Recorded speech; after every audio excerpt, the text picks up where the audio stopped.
Hello বন্ধুরা, good morning. Welcome back to my channel. আরও একবার সৌমি ব্লগে তোমাদের জানাই সবাইকে ওয়েলকাম। চলো আজকে তোমাদের সাথে একটা নতুন রেসিপি শেয়ার করব।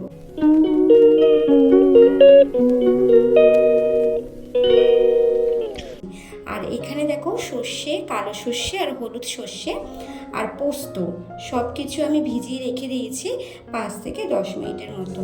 তারপরে মাছের মধ্যে নুন, হলুদ, একটু কাশ্মীরি রেড চিলি পাউডার আর ওই পেস্ট করা সর্ষে পোস্ত ভালো করে আমি এখানে বেটে নিয়েছি শিলনোড়াতে।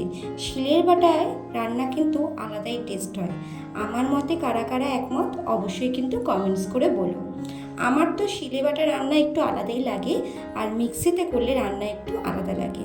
তো এদিকে দেখো দই ফেটিয়ে ভালো করে কিন্তু আমি মাছটাকে ম্যারিনেশন করে নিয়েছি। এখানে এবার 2-3টে কাঁচা লঙ্কা দিয়ে মাছটাকে আমি 1 ঘন্টার মতো ম্যারিনেশন করে রেখে দিয়েছি।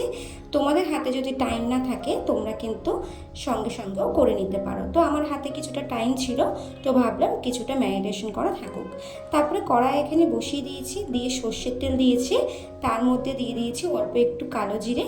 তারপরে মাছটাকে আমি এখানে দিয়ে দিয়েছি। আমি কিন্তু এখানে মাছটা ভাজিনি, আমি কিন্তু কাঁচা মাছটাকে ম্যারিনেশন করে দিয়ে দিয়েছি। তোমরা চাইলে মাছটাকে ভেজেও করতে পারো, কিন্তু আমি কিন্তু এখানে ভাজিনি। আর ভাজলেও তোমরা একদম হালকা ফ্রাই করবে। দেখো রান্না করতে করতে কিন্তু মুষলধারে বৃষ্টি চলে এসছে।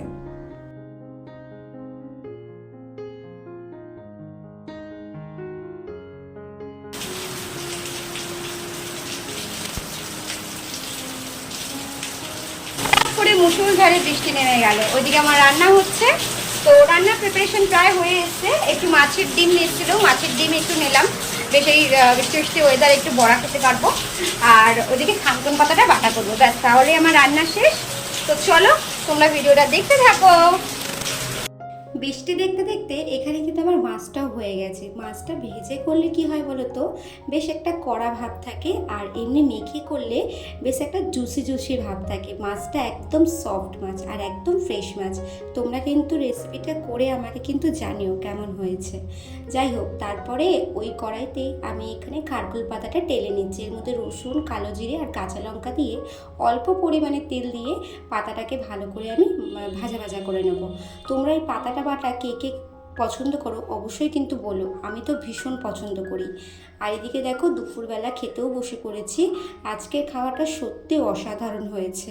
আর বাইরে যেমন ঝমঝমিয়ে বৃষ্টি পড়ছে, তার সাথে এরকম পাতা বাটা, তার সাথে গরম গরম মাছের ডিমের বড়া, জাস্ট আজকে খাওয়াটা জমে গেল।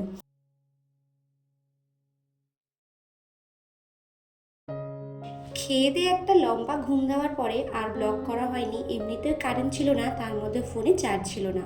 তো কারেন্ট আসলেও ফোনে চার্জ দিলাম। তারপর দাদা একটু মাংস নিয়ে এসছে, তো ভাবলাম রাত্রিবেলা কষা কষা মাংস করি। তো এদিকে দেখো রিহু খুব জ্বালাচ্ছিল বলে আমি ওকে কোলে করে নিয়ে রান্নাটা করছি।